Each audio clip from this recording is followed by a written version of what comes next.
నువ్వు అంత బాధపడాల్సిన అవసరం లేదయ్యా. నీ తమ్ముడు చిన్నవాడు తెలియక ఏదో చిన్నతనంతో ఆయన నెమలి మీద వెళ్ళిపోయాడు.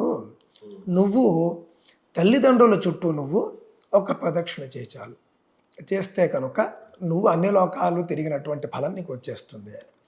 వెంటనే అప్పుడు వినాయకుడు పార్వతీ పరమేశ్వరులకే ఒక ప్రదక్షిణ చేస్తాడు. ఈయన నెమలి మీద ఎక్కడికెళ్ళినా కూడా ముందు కనిపిస్తుంటాడు ఆయన. ముందే అక్కడ ఆయన స్నానం చేసి బయలుదేరుతూ ఉంటాడు. అప్పుడు వచ్చేస్తాడు. ఇద్దరు వచ్చిన తర్వాత సుబ్రహ్మణ్య స్వామి స్వయంగా నన్ను క్షమించండి, నేను దీనికి అర్హుడిని కాదు, అన్నగారే దీనికి అర్హుడు, ఆయనకి సత్యం తెలుసు. అంటే సత్యం తెలుసు అంటే మరి నారదుడు చెప్పాడు కదా, అంటే నారదుడు చెప్పినా ఆయన వినాలి కదా. చెప్పేవాళ్ళు ఉంటారు, వినేవాళ్ళు ఉంటే చెబుతారు.